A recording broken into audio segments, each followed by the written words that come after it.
Hello guys, welcome back to my channel. I'm here with Professor Bart today. I believe for its round 7 to ask him different questions about bodybuilding and building your body, which is the same thing. Mhm. Most of us in the gym are currently doing. So, how you doing, Bart? I'm doing well. It's been busy. I've been running around like a madman. It's a good thing, though. I think being busy is better than not. Idle hands and all that. That's right. Yeah, Mm, good to be nice and busy. mm. I'm currently in bed because it is 5 a.m. in the morning here, but I'll get to the point. The most important thing is the content. Um, Yes. so I know, Bart, you recently alluded to the idea of potentially lowering protein in a sort of body fat loss phase. And that's contrary to what a lot of people would ask or suggest in the bodybuilding community. Mm. Um, I understand the principles of why you're saying that, but for the viewers, it might be useful to know. So, with that in Sure. mind, how would you get someone from having, say, a ripped physique to a paper thin skin looking physique ready for a bodybuilding competition stage? Right. So what we find with folks who want to strip body fat off, even when they've got very little, is that the one thing that will tend to slow you down is if you do consume more protein than your body is using to add to your body structures and there is excess protein spare, those amino acids can be gluconeogenic. In other words, they will be transmuted to sugar and that will stop fat loss in its tracks. So, for a short period prior to a competition for a bodybuilder or a person building a body, then what you would do is you would strip out the protein a bit, say 10, 15, maybe 20%, depending on how drastically you want to cut that last little bit. And as such, that would lead you to a situation where you're more likely to be using fat for energy because you don't have that gluconeogenic effect of that extra protein. And as such, that can be effective, very effective in just getting that extra cut happening. That and dehydrating yourself, apparently, which I don't necessarily promote as a good idea, but bodybuilders love to do that before a show, don't they? So that they get So, their skin stick to their muscles and the vascularity popping through because it's all, because you're so dehydrated. All good fun. yeah, thank you for that. That explains very well. I've heard of bodybuilders using you losing up to 25 pounds the night before the show. Um, I tend to weigh about exactly the same. That's even with all these dehydration protocols I've tried years prior. My body essentially isn't holding that much water for some reason, so go figure. Um, anyway, the next question is how deleterious is time off from training, for example, 1 to 2 weeks, if at all, to a bodybuilder or physique athlete? It really depends on the situation. I would doubt very much that an even reasonably trained bodybuilding type athlete would lose a great deal of anything in the space of a week. If anything, sometimes a week off can be a godsend, actually, in terms of your recovery, your ability to get your body doing what it should be doing and stop it doing what it shouldn't be. Um, yeah, I wouldn't knock that at all as a good idea from time to time, even if there's no reason to not train for a week. Maybe you don't train for a week. Yeah, that's probably not what people want to hear because they like training a lot of the time. Yeah, Um, people are insane, frankly. Athlete, not just hypertrophy athletes, not just bodybuilders, athletes in general. Really, genuinely, I believe a lot of them really do genuinely have a mental illness around their training. They think that if they don't train for a week, the earth is going to end, their life is going to end, the world's going to end, it's disastrous. They'll go back to an untrained couch potato in the space of a week and everything's terrible and it's the worst possible thing that could happen. I guess I'm here to reassure you that that's not so. yeah, I did the same thing. I mean, I've missed very few meals and had very little time off the gym. The time I have had off the gym, it's really served me a benefit, if anything. Resting the joints, taking the downtime from like piling loads of food all the time definitely helps me. Um, Now, I've got a question about specific movements in resistance training. So you know how bodybuilders want to get like more rear delts or out ahead of the triceps or build up certain part of the calf muscles. There's a benefit for specific movements in bodybuilding. For example, an advanced bodybuilder that might fall into the free weight body part split, per week. They might devote more time into specific muscle groups. So is that useful, or is it just a bit of a fad and over time everything will just add up to the same amount of muscle mass anyway? Sure. I think that an advanced athlete, an advanced bodybuilder who is looking to focus on certain areas for aesthetics, preparatory to a comp or something like that, there is a place for splits. Absolutely. There is a place for more training volume than a novice would be undertaking. There is a place for isolation. There is a place for working in specific muscle groups and all of that kind of stuff. On top of having a decent base of having done the basics, meaning you've got your muscle mass activity maximized for the most part of your program. You're doing those big compounds. You're doing free weights. If you're over 50, you're probably more machine-based than free weights, to be honest. And there are reasons why that's handy. If you're under 50, you're probably doing free weights and not so many machines at all. You're doing big compounds. You're doing multi-joint complex activities. You're doing perhaps a push-pull split, maybe an upper-lower body split. And then closer to your comp, you'll break down and maybe do 3 splits, 4 splits, if you've got areas of concern that you want to really tidy up before this competition that's upcoming or whatever, while ever you're doing your protein withdrawal and you're dehydrating yourself and extra sessions and whatever else crazy shit you guys do. Yeah, I'm not the biggest fan of that. When you've seen people like flake out on stage, it doesn't seem to suit me very well. Right. So say, for example, someone has, like I mentioned, like very weak rear delts or, a tiny muscle group, which is so intricate, they want to build them up basically.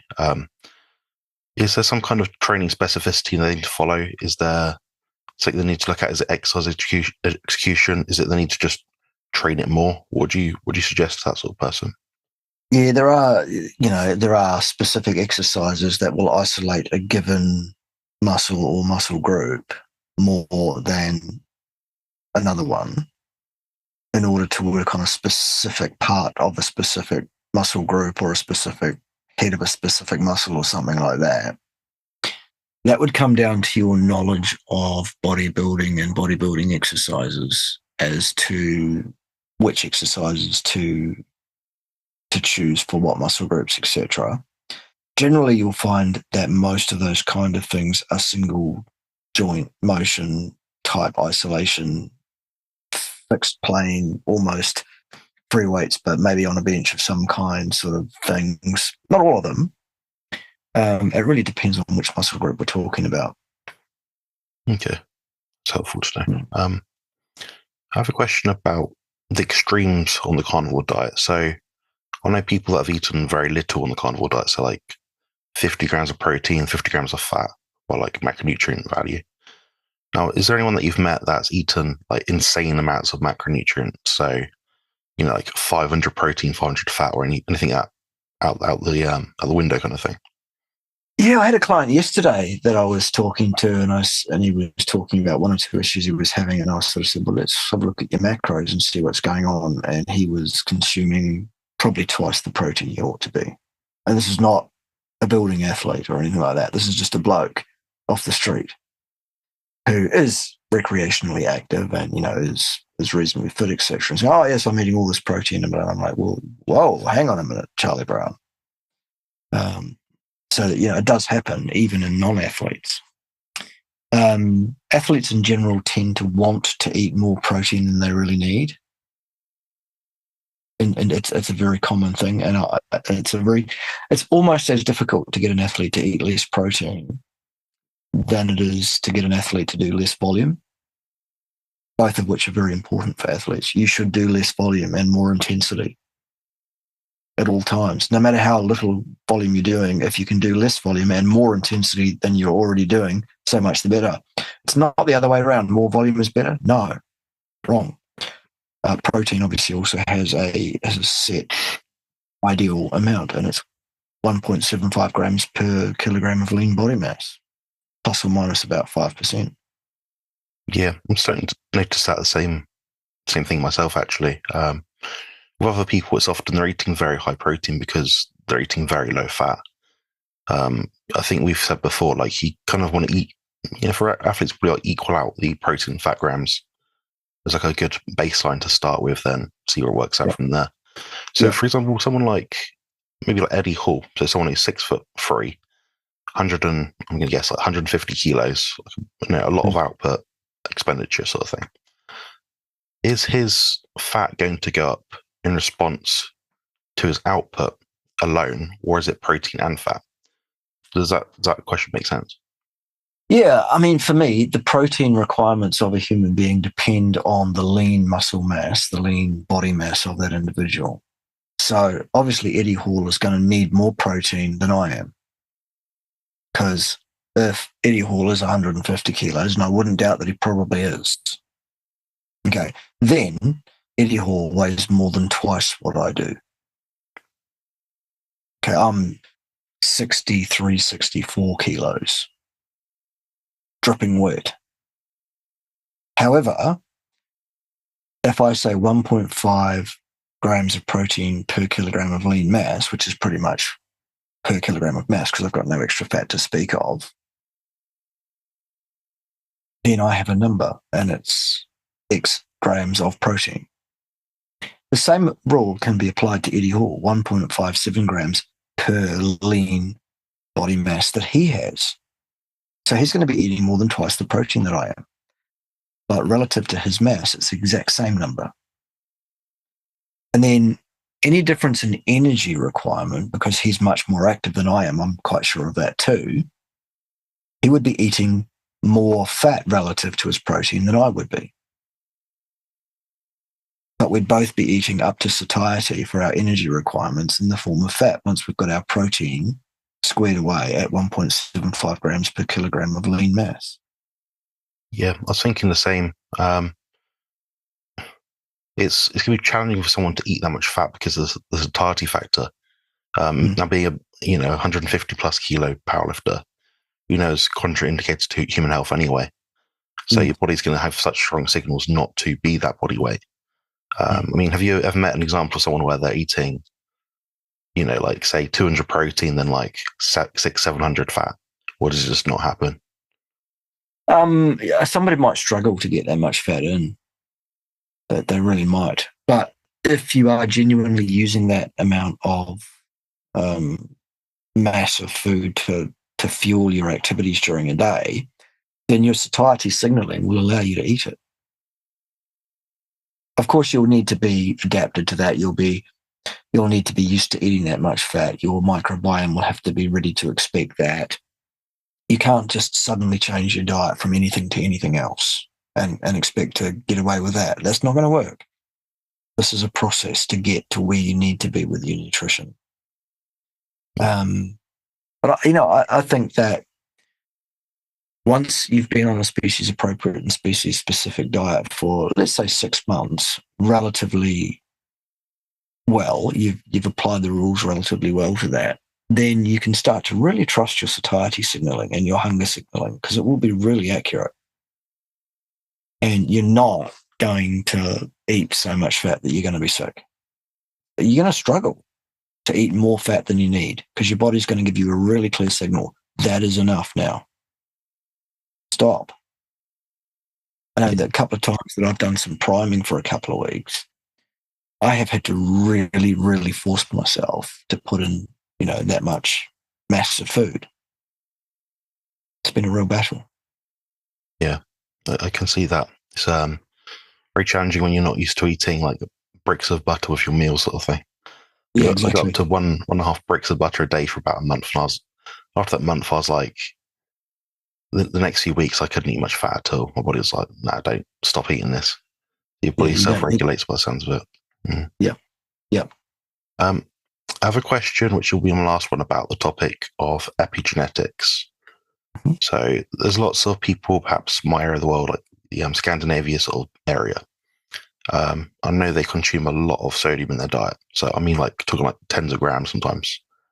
Mhm. Do you think there's such genetic variation between us that our intakes of certain minerals, perhaps, or vitamins, the needs of them are much higher versus others? So myself, Mhm. from a Scandinavian descent versus someone from, I don't know, say Africa. Mhm. Yeah, I think there is a difference, but I'm not sure it's as huge or wide as what you're outlining there.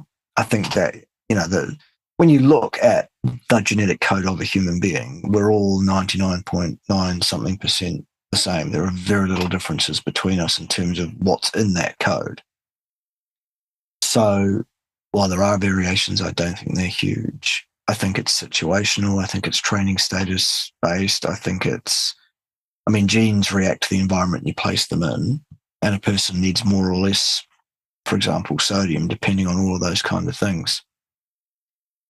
Again, there is quite good signaling once you get used to listening to your body. Your body will tell you how much salt you crave, really. And if you take in not enough, you'll crave more. And if you take in more than that, it'll start to taste bad and you won't want to do it. And your body will be going, no, don't do that. And also, assuming that your kidneys and everything are working the way they should be, you'll be excreting any excess in the urine anyway. So to me, again, you'd be on the diet, the appropriate species specific diet for about 6 months, and then you're quite expert and you really will be in tune with your body, and it'll tell you how much salt you should put on your food and how much you should eat. That's helpful to know. Yeah, the sort of underpinning of most of these conversations we have is listen to your body, and evolution doesn't really make mistakes. You're here No, it now. really doesn't. It Mm. really doesn't. Well, any one change that occurs randomly to the genetic structures in our species that is a mistake, definitely a mistake and not helpful, will lead to that particular gene being wiped out of the gene pool. How quickly is that's that in terms of how. Sorry, say genetic again. line? Well, anything that would kill a person before they're old enough to pass that gene on will be wiped out, that generation. Other things that tend to be deleterious that don't kill you before childbearing age necessarily can be passed on for quite a few generations, but they tend to drift out because the cream always floats to the top. The positive and negative selection pressures that are at play on our genetic structures, on our organ systems, on everything about us as a species, the ones that are advantageous tend to win out. Mm. So Yeah, that's it's a been very process we control. informative. Appreciate your answers today. Very Cool. good. Right, where can people find you, Bart, if they want to be found? Yes, if I want to be found, I do. I want to be found. Please come and find me. No, you'll find me if you go to the YouTubes. You'll find me by typing in at Bart, B-A-R-T, that is, hyphen K-A-Y. You'll find my main channel by typing that in there. And then underneath every single video on that channel, you'll find links to my 4 or 5 other YouTube channels. And you can also find me by going to the Odyssey platform and typing in Bart K, as in K-A-Y, Nutrition Science Watchdog as the search term for the channel, and you'll find my entire back catalogue of videos right back to the very beginning. There's about 13 or 1400 of them now, I think, Jonathan. So there's a lot there that is no longer available for your viewing pleasure on the YouTubes, but you can still view that stuff over there on Odyssey. You'll also find me on the Instagrams at Bart_KAY_nutrition. I've got a Twitter account as well, but I usually just use that to argue with idiots. Fine, just fun and games, a bit of stress relief there. You'll find me on the face pages, which is Bart K Nutrition Science. That's about it, really. I think so. Good stuff. Brilliant. Thanks so much for your time, and I'll speak to you soon. All right, brilliant. Catch you soon.